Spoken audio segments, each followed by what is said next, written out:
Hello everyone, in this video we are going to review some skills regarding simplified expression involving with radical symbol. The reason I just want to do a quick lesson regarding that just because after the practice we did in the class, I feel like some students probably need another review regarding this kind of type question. So we are going to use this short video to review the question we did in the class, and hopefully this video will help you have better understanding regarding how do we simplify expression with radical symbol. So let's check these three questions here. Before that, I just want to quickly remind you all about square root symbol. So this is an operation. This is an operation we can find the number who we multiply itself to get the radicand, which is, in this case, is 9. So oftentimes we just need to ask our question is, what number multiplies itself as 9, which is 3, because 3 times 3 is 9. So that means this operation, this square root operation is asking that number. So the answer is 3. Sometimes I see students just carry the square root symbol, come here again, write again, which is actually wrong because this is a number we are asking. We do not carry over this operation again, okay? So for the first one, square root 9 is 3 because 3 times 3 is 9, and square root 5, 25 is 5. So we just do the regular operation. 3 minus 5 is -2, and that's it. And the second one, as you can see, 18 or 8, they're not perfect square number, which means we cannot just find a number to multiply themselves to get 18. So in this case, we are going to find the factor of 18, and we try to focus on the factor as a perfect square number. So what two numbers can multiply 18? So probably in your mind, you are thinking 3 times 6. Yes, 3 times 6 does multiply to get 18, but the reason is we cannot use two numbers because we need one of the member as perfect square number. So that will leave us 9 times 2 because 9 times 2 is 18 and 9 is also perfect square. So we are going to do something for 8. You already know that. So the option will be 4 times 2. Now we just copy down the operation down.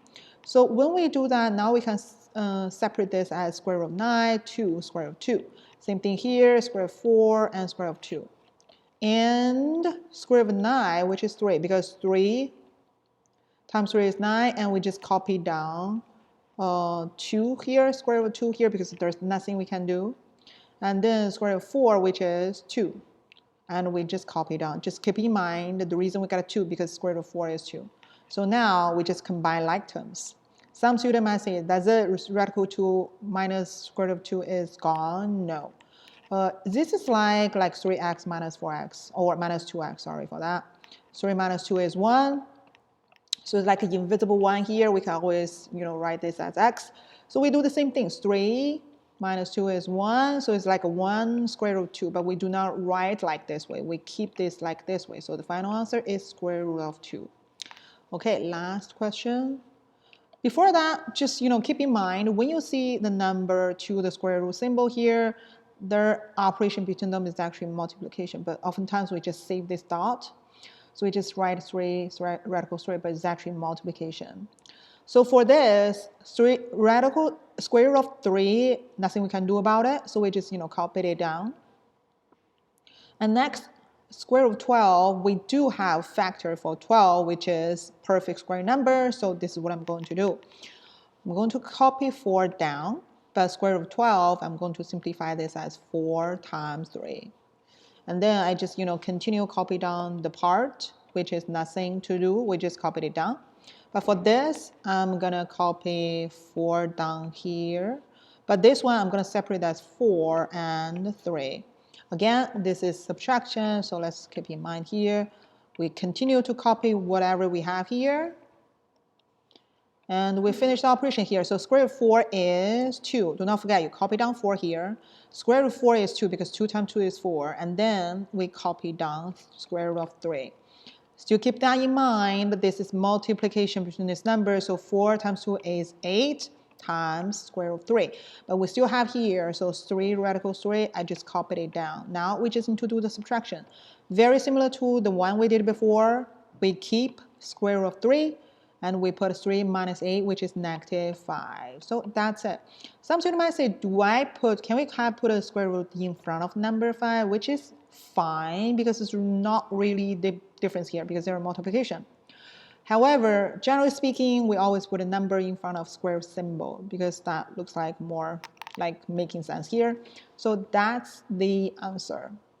And again, when we do the practice, if we're dealing with like negative 25 or negative 18, do not forget the way we do that is always break down the negative and the positive because this is the definition of I. So all the, the practice we did here is actually fundamental skills when we move on to dealing with complex number involving I. So hopefully this video is helpful for you to understand this. You can always rewatch it, pause it to practice on your own.